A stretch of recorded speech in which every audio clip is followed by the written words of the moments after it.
लो जी, finally Zalmi हार ही गए और कलंदर्स ने एक बहुत बड़ा मैच जीता है। मस्ट विन मैच जो होते हैं ना, ये इनका अलग से प्रेशर होता है, खासतौर में पाकिस्तानी सर्किट में। होता क्या है कि आपका ध्यान जो है ना वो रिजल्ट पे चला जाता है और वो आप प्रोसेस भूल जाते हैं, प्रेजेंट मोमेंट में रहना भूल जाते हैं और इस मैच को स्पेशल मैच बना लेते हैं। जैसी ही कोई चीज स्पेशल होती है वो प्रेशर लेके आती है। हालांकि वो जो बिली जीन किंग जो एक मशहूर खातून थी, टेनिस प्लेयर थी, 60s और 70s तक बहुत ज्यादा उन्होंने ग्रैंड स्लैम जीते। उन्होंने कहा था कि प्रेशर इज अ प्रिविलेज। सो एक स्पोर्ट्समैन को, एक प्रोफेशनल एथलीट को प्रेशर लेना आना चाहिए, सहना आना चाहिए, बट फिर भी क्योंकि ये इंडिविजुअल स्पोर्ट नहीं है, कलेक्टिव स्पोर्ट है, तो सारी टीम को उस तरफ ध्यान देना था कि इसको ट्रीट करना है just like any other game और अपनी बेस्ट परफॉर्मेंस देनी है by remaining in the present moment, not about future कि क्या होगा, मैच हार गए या कुछ भी हो सकता है, या दूसरे अगर अच्छा खेल गए उस दिन तो फिर हमारा क्या बनेगा। सब चीजें छोड़ के ध्यान बॉल की तरफ और बैट की तरफ, और ये किया कलंदर्स ने। इस लिहाज से बहुत बड़ी परफॉर्मेंस दी है। और फखर जमान की कंसिस्टेंसी, उसके बाद सैम्स का एक ग्रेट कैमियो, सिकंदर रजा की नेवर से डाई स्पिरिट, उसके बाद शाहीन शाह अफरीदी का नए बॉल पे अच्छा स्पेल। मुझे तो ऐसे लगता है कि नए बॉल पे उनको ध्यान देना चाहिए और उनको डेथ बॉलिंग के ऊपर ध्यान नहीं देना चाहिए, क्योंकि डेथ बॉलिंग में दोनों हारिस रऊफ और शाहीन शाह अफरीदी फिर से एक्सपोज हो गए। सो क्या होता है कि ज्यादा जोर लगाने की दोनों कोशिश करते हैं, तेज बॉल दोनों करने की कोशिश करते हैं, वो जो इंचेस दूर होते हैं यॉर्कर को एग्जीक्यूट करने की, और जब वो लो फुल टॉस बन जाती है तो अगले ने चूड़ियां नहीं पहनी हुई ना, अगले भी आए हैं खेलने के लिए, तो जन्नाटेदार शॉट्स पड़े, जिससे कि मुझे ऐसे लग रहा था टोटल 170 से ज्यादा जाएगा नहीं, मैक्सिमम 180 जाएगा, वो कहीं 199 कर गए। जल्मी वाले अपने आप को एक आउटसाइड चांस दिया, वो तो भला हो, जैसे मैंने कहा ना, फखर जमान का, अब्दुल्ला शफीक ने भी एक अच्छी सी इनिंग्स खेली, बट ओवरऑल ये एक टीम एफर्ट था, बॉल के साथ भी बैट के साथ भी। फखर जमान ने अपने पोस्ट मैच इंटरव्यू में बताया कि सिकंदर रजा का कितना पॉजिटिव इम्पैक्ट पड़ता है ड्रेसिंग रूम में, क्योंकि वो सबको इकट्ठा भी रखते हैं और एक स्पिरिट भी कायम की हुई है। और जो सबसे बड़ी बात यह है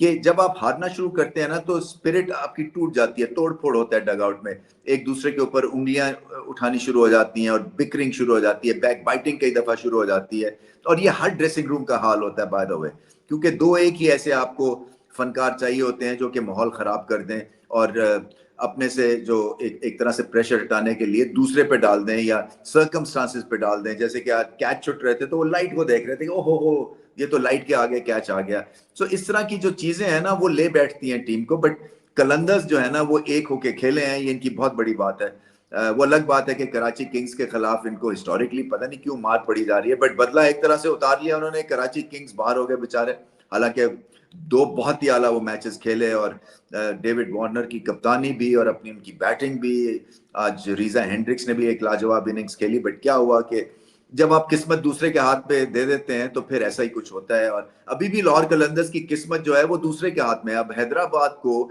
अगर एक वो सनसनीखेज वो मैच खेल गए और एक कमाल तरह की उनमें स्पिरिट पैदा होगी लास्ट मैच में, क्योंकि उनको लास्ट मैच शायद या तो 10 ओवर्स में रन हासिल करने टारगेट, या 85 रन से उनको मैच जीतना है, जो हमें रफली पता चला है। तो क्या है कि ये जो दो टीम्स देते हैं ना मैच से पहले इस HBL PSL में, सो उसमें आप एक में जरा दो एक बैट्समैन ज्यादा कर दें और एक टीम में दो एक बॉलर ज्यादा कर दें, क्योंकि वही उस हिसाब से फिर आपको चाल चलनी होगी कि टॉस अगर हारते हैं तो क्या करना है आपको, आपकी टीम क्या होनी चाहिए, टॉस जीतते हैं तो आपकी क्या टीम होनी चाहिए। तो ये थोड़ी सी लचक है मौजूद रूल्स के हिसाब से।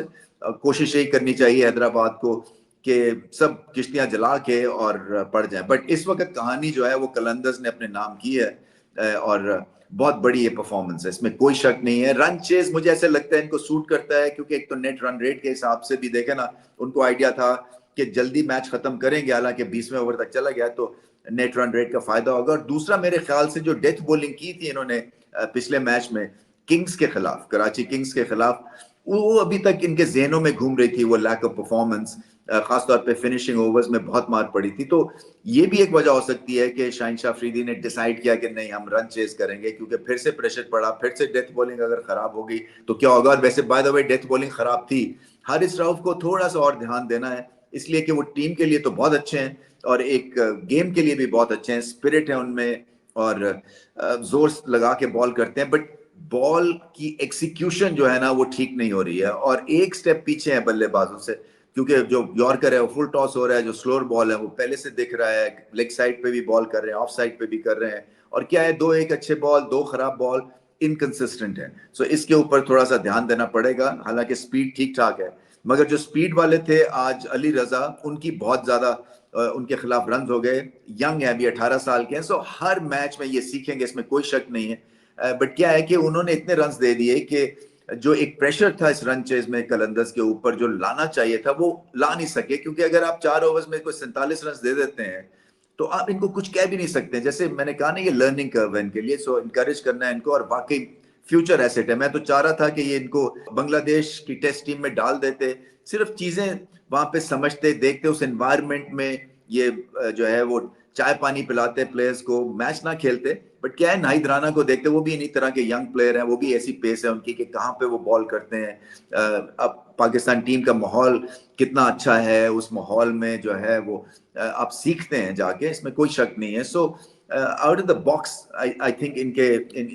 इनको बनाने के लिए जो है ना वो तदाबीर लगानी पड़ेगी। मैं तो यही कह रहा था, मैंने कमेंट्री में बात की थी कि ऐसे बच्चे के लिए ना एक प्रॉपर टीम होनी चाहिए, शायद इनको खुद पैसे से रखने चाहिए, एक प्रॉपर डाइटिशियन, एक इनका कोच, एक इनका ट्रेनर, एक इनका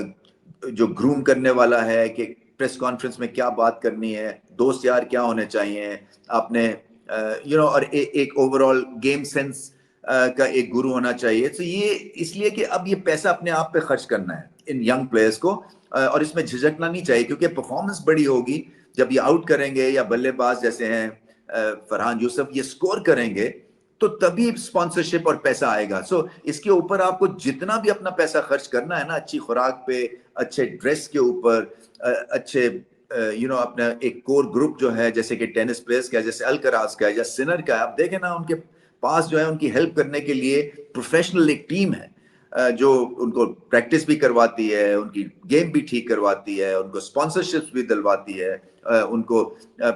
क्या बात करनी है प्रेस कॉन्फ्रेंस में, किस तरह से आगे लेके गेम को चलना है, उनकी रिस्पॉन्सिबिलिटीज क्या है, ये सब कुछ उनको समझाते हैं। और ये यंग प्लेयर्स हैं, ये कोई 19 साल का है, कोई 22 साल का है, कोई 23 साल का है, अपने ऊपर पैसे खर्च करते हैं और अपने आप को बेस्ट चांस देते हैं टू बिकम ए चैंपियन। सो मैं समझता हूं कि इन नए लड़कों को भी इस अंदाज से सोचना है कि अपने आप को एक टेनिस प्लेयर देखें, अपने आप को अल्कराज देखें या सिनर देखें, और उस हिसाब से अपनी तैयारी करें, क्योंकि इनको जल्दी भी नहीं लाना है, सर्किट में ज्यादा मैचेस भी नहीं खिलाने अली रजा को, इसलिए कि पहले ब्रेक डाउन हो चुका है इनका। सो इनकी अभी बॉडी फिल हो रही है, एथलीट अच्छे हैं और रिदम भी है। वही बात है कि जब डिफेंड करना है स्कोर, तो उसमें बहुत क्लैरिटी थी पिछले मैच में, आज इनका रडार ऑफ था। तो ये जैसे मैंने कहा ना, हॉट एंड कोल्ड ब्लो करेंगे, बट अगर पोटेंशियल है, अगर आपने उंगली उठा रख दी है इनके ऊपर, तो फिर इनकी भरपूर मदद करें। बट आज की कहानी, आज का दिन कलंदर्स के नाम, बहुत ही इंपॉर्टेंट मैच और बहुत आला ये मैच खेले हैं। फखर जमान ने एक दफा फिर से इस दफा डिफरेंट रोल निभाया है, चौथी कंसेक्यूटिव 50 है, एंकर का रोल निभाया है। सैम्स ने आके ग्रेट कैमियो खेला, और उसके बाद सिकंदर रजा ने ग्रेट इनिंग्स खेली, जिसकी वजह से ये एक कंबाइंड एफर्ट हुआ और Qalandars are over the line. अब सारी नजरें जो होंगी वो हैदराबाद और रावलपिंडी के मैच में होगी, जो कि कराची में कल है।